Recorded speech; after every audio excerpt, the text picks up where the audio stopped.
Shaniko Hotel. Once a high-functioning establishment of life dating back to 1902, the hotel thrived during the height of success of the local wool industry in Oregon. Now, the hotel resides in a lively little ghost town that hosts passing-by tourists and holds haunting residents from beyond. Welcome to Shaniko. Enjoy your stay.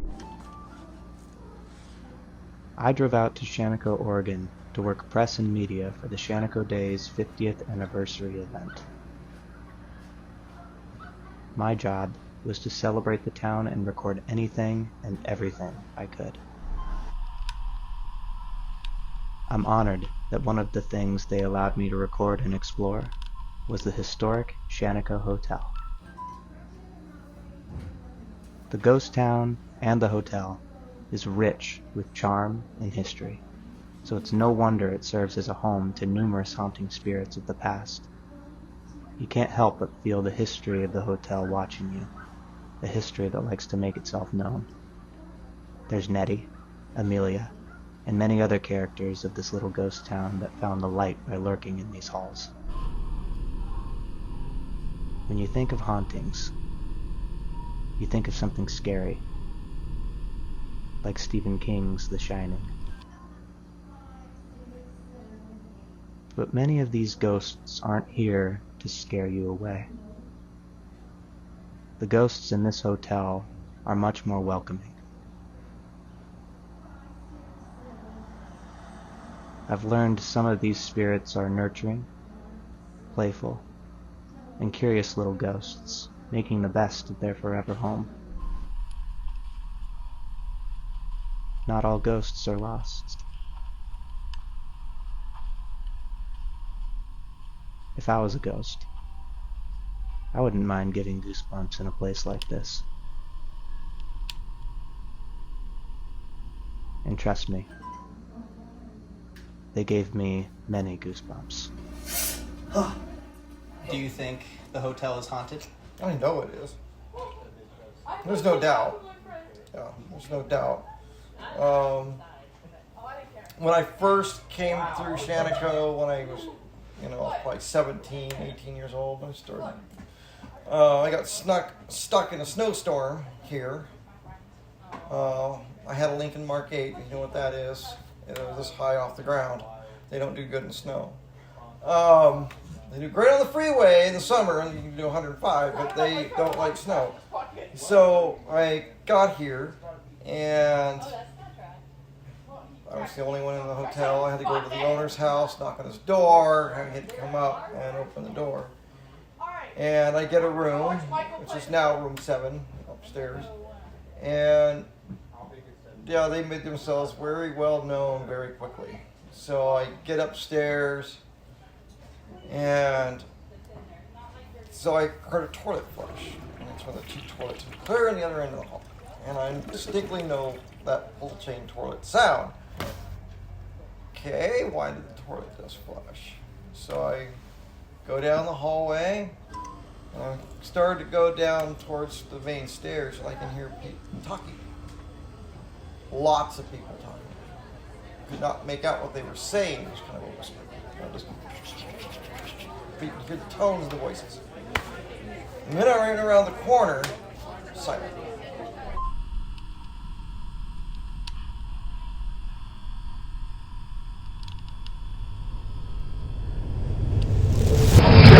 So I get all the way down to the bathrooms.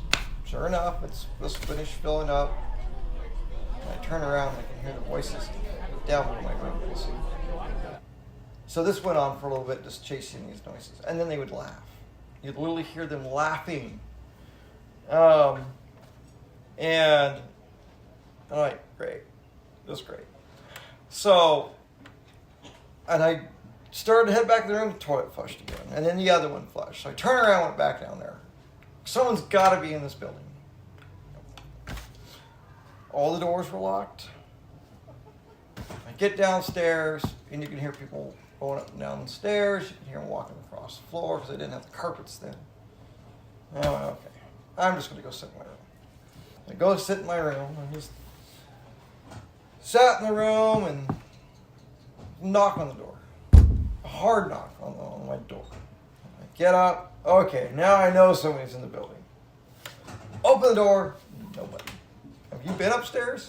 They can't run that fast to get out of the way. There's nowhere you can duck in and hide. Looking out the window. Great. Close the door. Sat down in the bed. Bang, bang, bang. Knock again. Got up. Open the door. Same thing. So this time I closed the door and I stood at the door with my hand on the door handle. And bang, bang, bang. Open the door. I would have hit him. No one. And I went, great. I hope you guys are having fun. You can hear the laughing down the end of the hall. So I closed the door, and it started rapping. Like they're opening. And I said, why don't you just open the door? And I get another couple knocks. So I just opened the door. Let it stay open. And I thought I heard the downstairs door open. Oh, maybe someone else is coming in to get a room. And I'm halfway down the stairs and realizing that door's locked. I'm peeking out the front lobby doors, they're closed. And I hear my door slam close. Get up there, went to open the door, my door's locked. Key in the room.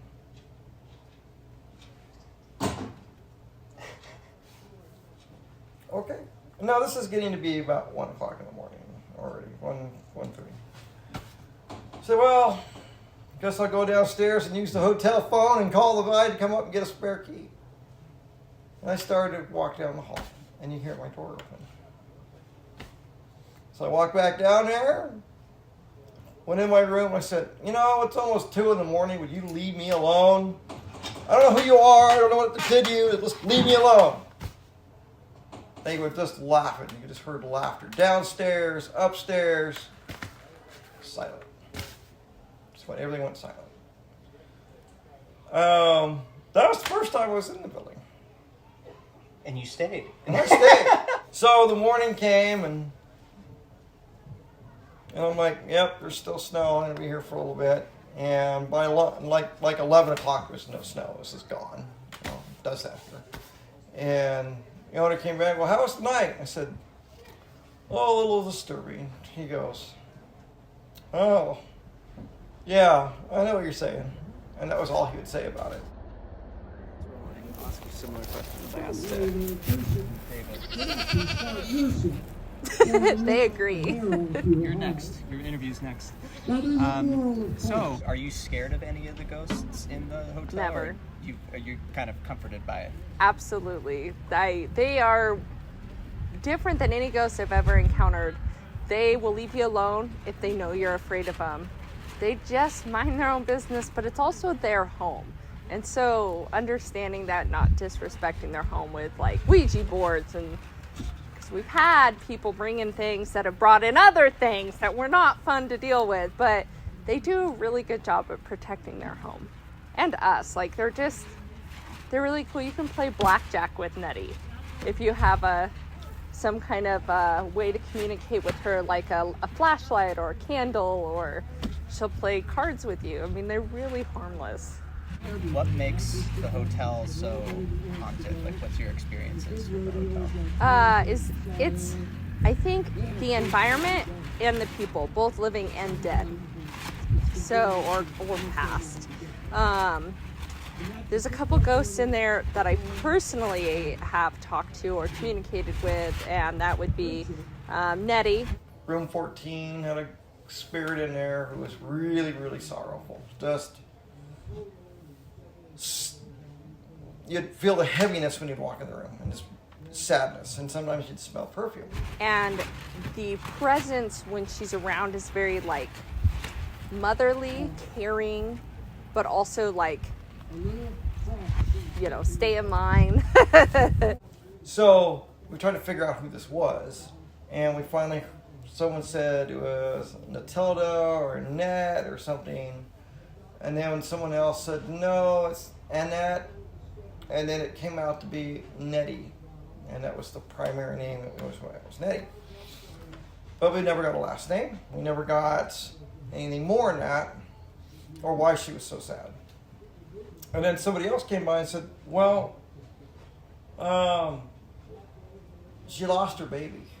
Nettie lost her child during childbirth and her own life. Amelia showed up. Amelia's a 4-year-old.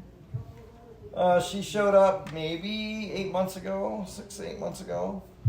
And the only thing we could get from her was she thought she lived in a place called Texas or something like that, and was put in a trunk, and apparently died in the trunk. And she wandered a while and ended up here somehow, and Nettie just snatched her.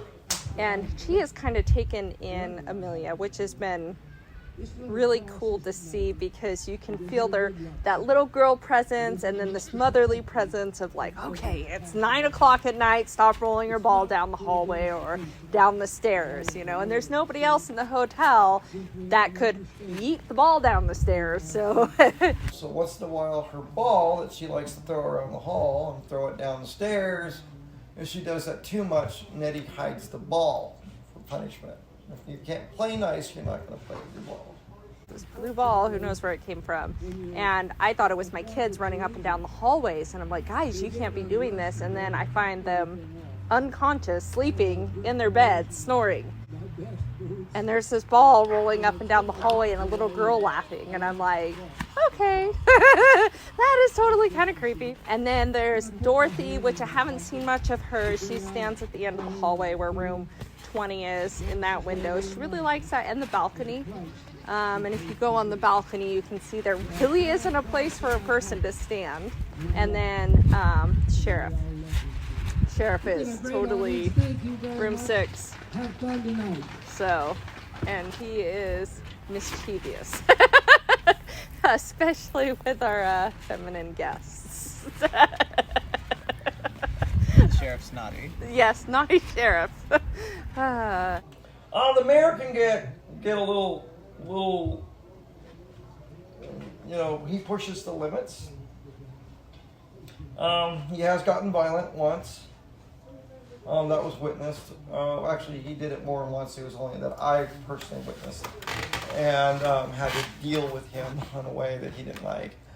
Because if we're gonna have guests in there, we can't have him getting hurt. And he was angry, and he had a right to be angry because there's one of those stories. And the story was, this guy in this room worked on one of the ranches, and he was a child molester. And he molested some children on the ranch. And, you know, in those days, they would work 2 months straight or something, and they'd come up and party for 3 weeks or something like that, you know. And so he was up here partying, and parents found out from the kids that this guy's been doing things to them. And so the parents came in, the hotel, found out what room he was, went upstairs, knocked on the door. When he went to answer the door, they literally just filled the door full of holes. And dropped it. Notified the sheriff, and the sheriff said, I'll take care of the carcass later. So when I tell that story, because that's the story that we had, some of the mediums would go, someone's in that room, very angry, screaming lies. That's lies, lies, lies. So we're like, okay, then what is the real story then? If this is a lie, tell us what the real story is. We wouldn't get much. So I told the story, and then I was starting to say, well, this could or could not be true. This is the folklore story, you know, because if it's a lie, I don't want to spread the lie because it pisses them off. And the first girl, she goes into the room and goes, this is bullcrap. There ain't no ghost in here, and whoever this guy is, whatever. Walks in the room, really defiant. Went, yeah, nothing here. So she walks out, and stands in the hall, and her friend goes in, and you heard, "Get the F out of my room." And you saw something grab her here and lift her and shove her out the door. And she went almost clear across the hall and hit the wall and dropped. And this is in front of 4 or 5 people. I mean, it wasn't just me and her friend. It was a group of people standing in the hall and saw her throw. And everybody heard, "Get the out of my room." And that's when I had to start to deal with the guy, because you can't have that. And every time you'd go after that, you'd walk room 7. It was really, really heavy, and he was pissed.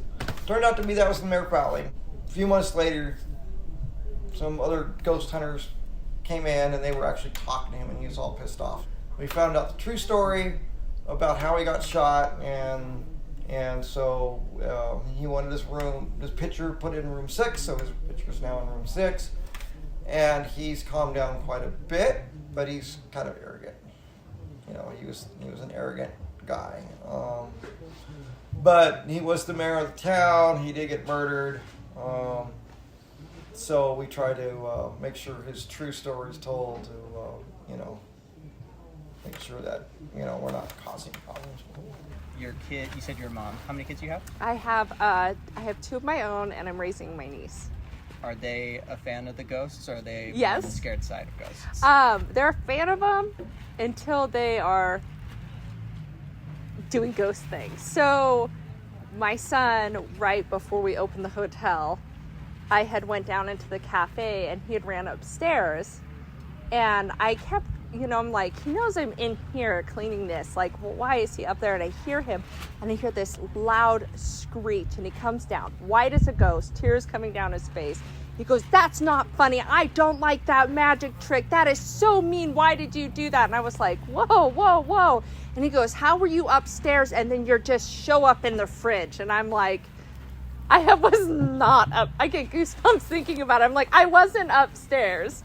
Like, and he goes, "That was very mean of you to play that trick. How did you do it?" And I'm like, okay, I was up there a few minutes ago, and I took the stairs down. There's no way to get from upstairs to downstairs. Okay, but I didn't want to scare him. So sometimes they freak him out, especially if Amelia wants to play with my kids or something, and her ball starts following them, or her blocks get knocked over. They'll get a little freaked out, but they try really hard to be accepting. Remember that time we stayed in the hotel when I was in room 5? Yes. When I was laying down, I had my door little crack, like this much open. It opens up wider, and I'm just laying on the other side in here. So I look over and I see.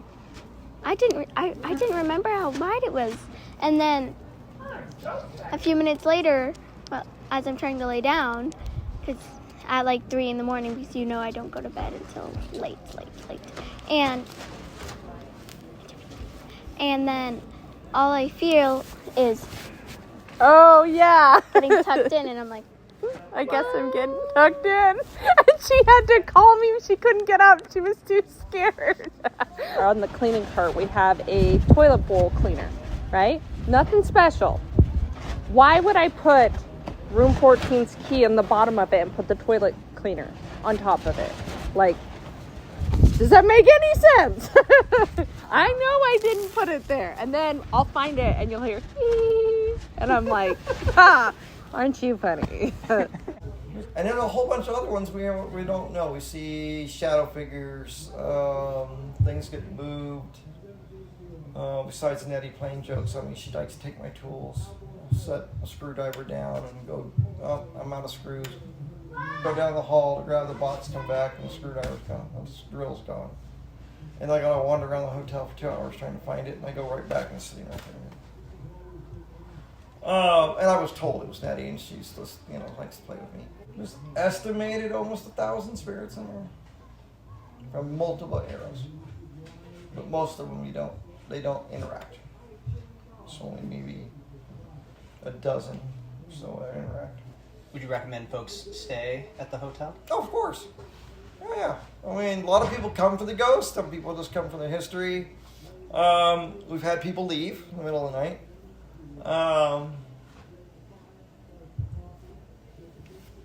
If you leave in the middle of the night, there are no refunds. David, thank you so much. You're welcome. Sharing all your stories. I will definitely be back and hopefully get to stay the night in the hotel. Yeah. Thank you, sir. You're welcome.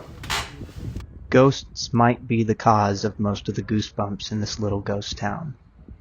And while many residents have spooky stories to tell, the stories of Nettie and Amelia prove that this town holds a warm feeling of finding your way home.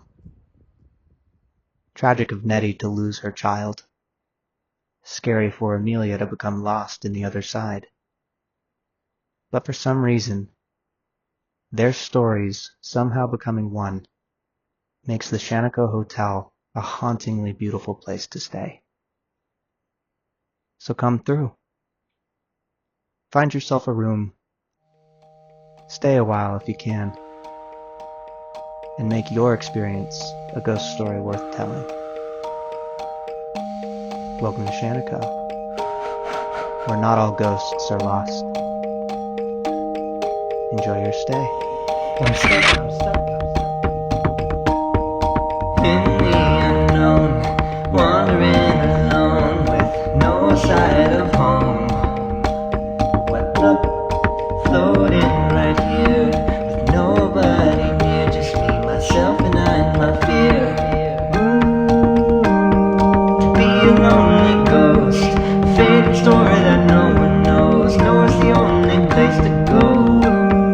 I promise that you're doing fine. You'll be okay, just give it time. Got forever to worry in the afterlife.